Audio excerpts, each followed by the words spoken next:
प्राचीन भारत में महिलाओं की स्थिति। भारत दुनिया का सबसे प्राचीन देश है तथा भारत का इतिहास भी दुनिया के सबसे प्राचीन इतिहास माना जाता है। वैसे तो सबसे पहले शंकर के साथ पार्वती, विष्णु के साथ लक्ष्मी तथा ब्रह्मा के साथ सरस्वती आदि देवताओं के वर्णन भारतीय साहित्य में हैं, जिनमें पत्नियों के पति का बराबर स्थान है या कई जगह ऊंचे स्थान पर है। मगर इनकी बात करने से लोग यह सब भगवान इत्यादि को तो मिथ्या है, मगर इसे यदि मिथ्या भी माना जाए तो मिथ्या में महिलाओं की स्थिति खराब नहीं थी। इस बात को यहीं छोड़कर आगे बात करते हैं कि इतिहास के रूप में लोगों को ज्ञात है। अतः वैदिक काल में ही महिलाओं की स्थिति का अध्ययन करना उचित होगा। सबसे पहले यह बात करते हैं कि ऋग्वेद की जो सबसे प्राचीन है, ऋग्वेद के अंदर लोपमुद्रा नामक महिला का वर्णन है। यह विदर्भ की राजकुमारी थी। लोपमुद्रा को उनके पिता उनके पिता ने बहुत पढ़ाया लिखाया था, विद्वान बनाया था एवं उन्हें सभी शास्त्रों का ज्ञान दिया था। इन्होंने अपनी मर्जी से ऋषि अगस्त से विवाह किया था। यही नहीं, इन्होंने बाद में ऋषि अगस्त को गृहस्थ जीवन का भी मोल भी समझाया।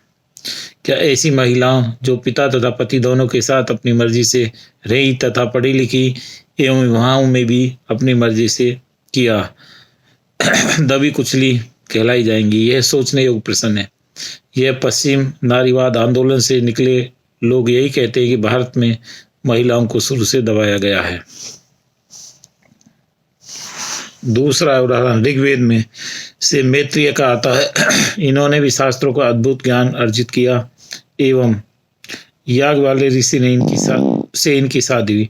जब ऋषि एक दिन सब कुछ त्याग कर अपना सारा सामान इन्हें देकर वन में तपस्या को जाने लगे तो मैत्री ने उनसे कहा कि जरूर वन में तपस्या से ऐसा कुछ है जो इन सभी वस्तुओं से अधिक कीमती है।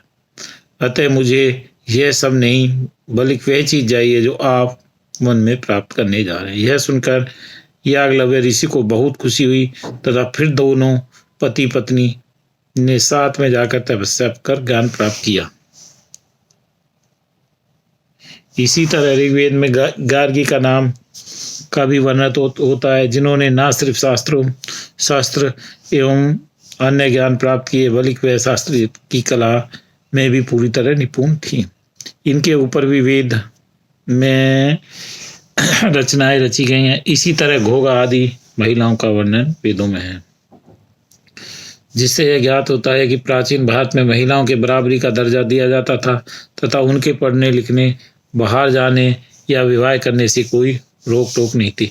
प्राचीन पुस्तकों में महिलाओं की स्थिति। रामायण नामक ग्रंथ, जो कि मान्यता के अनुसार डाकू से संत बने शूद्र वर्णन के ऋषि वाल्मीकि ने लिखा है तथा सभी जाति और वर्ण के लोग उनका आदर और सम्मान करते हैं।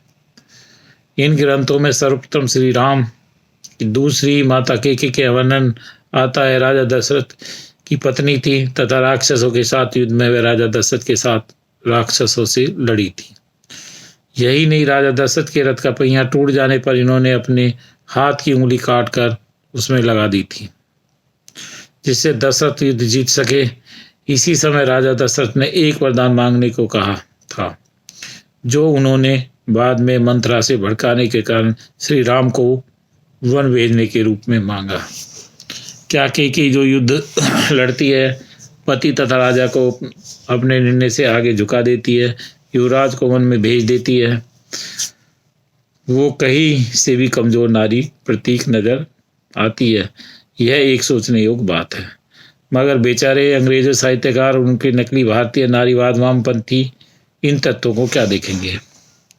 इसी तरह महाभारत साहित्यों में भी एक द्रौपदी के अपमान पर 100 कौरवों का नाश कर दिया जाता है। कुंती तथा गांधारी भी जहाँ समानता से पति के सम्मुख बैठती हैं, बात करती हैं, जहाँ सुभद्रा और रुक्मिणी अपने स्वयं स्वयंवर चुनती है। उन ग्रंथों में यदि किसी को नारी का अत्याचार दिखाई देता तो यह उसके तत्व से आंख मूंदना नहीं होता तो और क्या कहा जाएगा।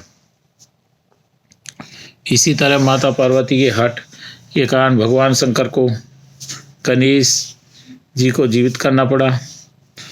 और एवं एक कथा के अनुसार माता काली को शांत करने के लिए स्वयं उनके नारी पति भगवान शिव को उनके चरणों में के नीचे लेटना पड़ा, जिससे उनका गुस्सा शांत हो गया। यही नहीं, हर देवता के नाम पहले स्त्री के नाम आता है, जैसे राधा कृष्ण, सीताराम, उमा शंकर, जानकी वल्लभ, लक्ष्मी नारायण आदि। यहाँ से यह सब भारत में महिलाओं की बुरी स्थिति की ओर इशारा करते हैं। यह सोचने योग्य। अन्य ऐतिहासिक तथ्य।